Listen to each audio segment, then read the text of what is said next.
is Laramie Wells, the Superman of Tech, and today I'm going to talk about excelling in mathematics.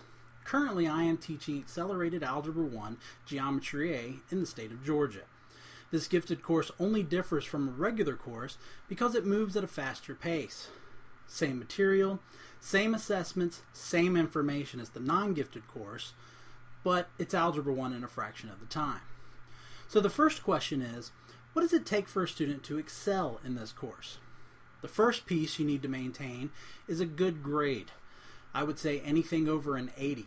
A grade over an 80 in a math class, especially one that moves at an accelerated speed, is only one piece of that puzzle. Now, this is just one piece because even though you may be able to pass the class, you can't excel without the second piece. The second piece is the ability to grasp the concepts and apply them to new settings.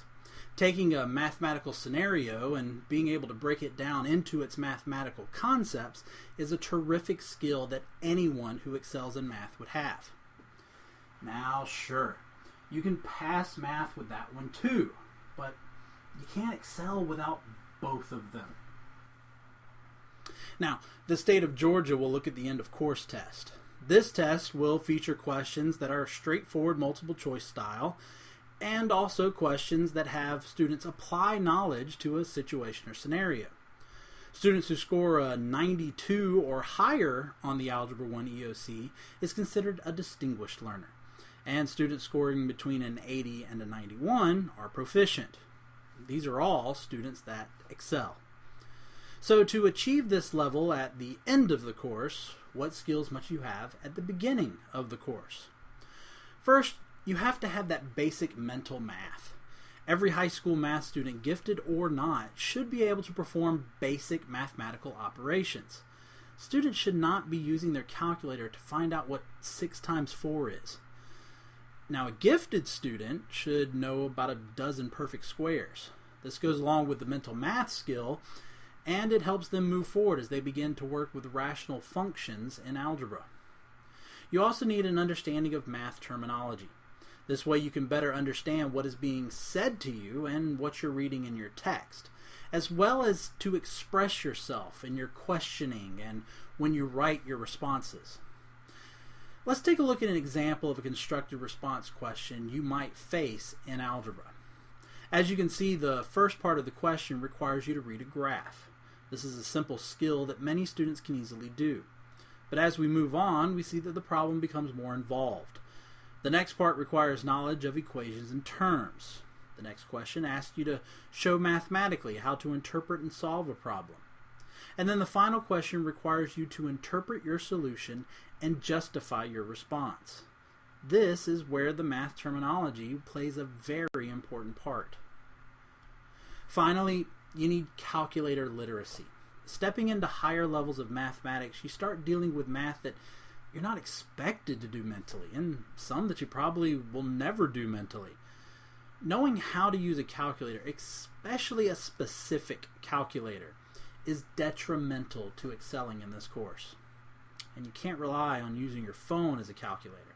Many phone calculators, or even the calculator apps, are missing some of the functions that are required in upper level math courses. Plus, you can't use your phone on the end of course exam, and that's the worst time to learn a new calculator. So, do I feel that students are coming in prepared for Accelerated Algebra 1? That's a difficult question. Let's break it down. Since I just discussed mental math and calculators, let's discuss those first. Few students have the mental math ability to really excel in a course of this nature.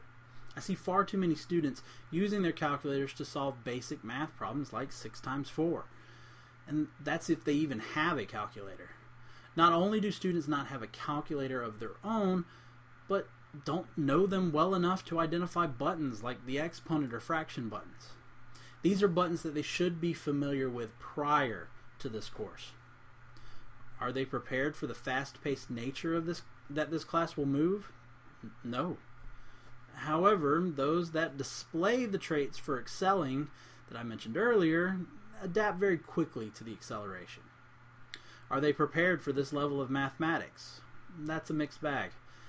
I had both gifted and non-gifted students who entered Accelerated Algebra 1 prepared and ready. However, that was a small fraction of my total students. The others fell within categories. The first category were my fencers. These are students that are sitting on the fence between achieving and excelling. They show that they can do the work. They ask great questions, but they lack the motivation to get off the fence and really, truly excel. Next are the doubters. These are terrific students who work hard but don't trust that they are correct, and so they choose sometimes not to answer the question in fear that they'll get it wrong. These students just give up too quickly and sabotage their ability to excel. Finally, there are the apathetic students. It's rare, but there are a collection of students in a gifted class who just don't want to be there. They may be gifted in other areas, but don't care to be gifted in math. Some are only in the course because they are part of the Academy of Liberal Arts program, and the course is a requirement. Some are forced to remain in the course because of their parents. But either way, they don't wish to participate and will never truly excel. Thank you very much. This guy's been working for me for a long time. And Do I get bonus points if I act like I care?